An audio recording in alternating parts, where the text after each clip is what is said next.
The janitor's cart squeaked as it rolled down the shiny marble floors of the corporate building. It was past 6 in the evening, and most employees had already gone home, except a few who stayed behind to prepare for the CEO's charity gala that would take place in the Grand Hall later that night. Among them was Ethan Cole, the janitor everyone knew as the quiet single dad who worked the night shift. He was humble, reserved and polite, but no one ever paid much attention to him, except when something needed cleaning.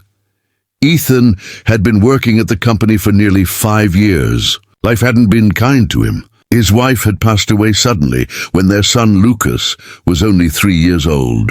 Since then, Ethan had carried the weight of both fatherhood and survival on his shoulders. He never complained, but those who watched him mop floors with quiet dedication could see the tiredness in his eyes. Still, whenever someone mentioned his boy, his face lit up.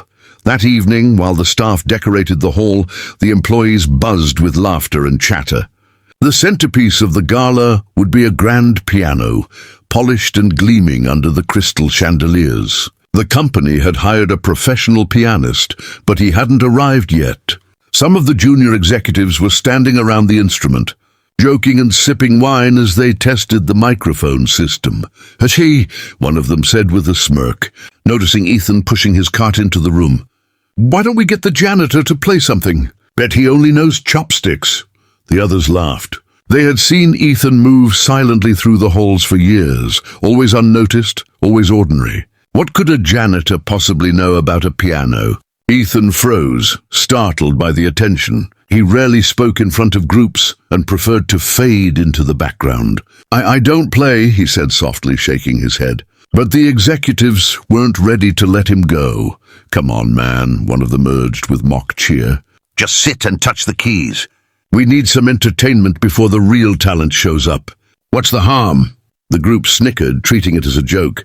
Ethan felt the sting of humiliation, but then he caught sight of his reflection in the glossy black finish of the piano. He remembered Lucas, who loved to hear bedtime stories about his dad's younger days. He had never told anyone at work, but before his wife died, before everything collapsed, Ethan had studied music at a conservatory. He'd even dreamed of performing professionally, but those dreams had been buried under bills, grief, and the reality of raising a son alone. For a moment, Ethan hesitated. Then, without a word, he set aside his mop, walked slowly to the bench and sat down. The executives exchanged amused looks, expecting a clumsy attempt at children's tunes. One even pulled out his phone, ready to record the janitor's awkward moment. Ethan closed his eyes, letting his fingers rest gently on the cool ivory keys. He took a deep breath, as though gathering years of silence into one exhale. Then, with a sudden and effortless grace, his hands began to move. The first notes were soft, almost hesitant, but then they grew, filling the hall with a melody so rich, so aching with emotion, that the laughter stopped instantly. The sound swelled and curled around the room, weaving a story without words. It wasn't a simple song. It was something deeper, classical yet personal, full of longing and beauty. His fingers flew across the keys with precision and passion, each note carrying the weight of years of sorrow, love, and hope. The room fell silent. The staff froze where they stood, eyes widening, mouths parting in disbelief. The music filled every corner of the grand hall, soaring and breaking, as if the piano itself had been waiting for Ethan all along. Even those who had mocked him felt their throats tighten. They weren't listening to a janitor anymore. They were listening to a man pour his soul into sound, a man who had carried burdens heavier than any of them could imagine, and who somehow transformed that pain into something transcendent. When the last note lingered in the air, the room remained hushed. Ethan slowly lifted his hands from the keys, trembling slightly. He didn't look up. He didn't need applause. For him, the music was for his wife, for his son, for the parts of himself he thought he had lost. But the silence broke into something he hadn't expected, gentle clapping that quickly swelled into thunderous applause. The employees were on their feet, their eyes shining. Some looked embarrassed, ashamed of how they had treated him. Others simply stared, overwhelmed. And at the far end of the hall, unnoticed until now, stood Richard Hallström, the CEO of the company. He had entered quietly, planning to check on the preparations, but instead he had witnessed the entire performance. He was a man known for his sharp business acumen and cold demeanor, but in that moment tears glistened in his eyes. He stepped forward, his voice thick with emotion. "Ethan, where on earth did you learn to play like that?" Ethan stood awkwardly, his hands folding in front of him. "I used to study music," he admitted softly. "A long time ago, life took me in another direction." The CEO stared at him almost in disbelief, then slowly nodded, as if piecing together the puzzle of a man who had been invisible for far too long. What began as a cruel joke had turned into a revelation, and everyone in the room knew that nothing would be the same again. Part 2, 1500 words.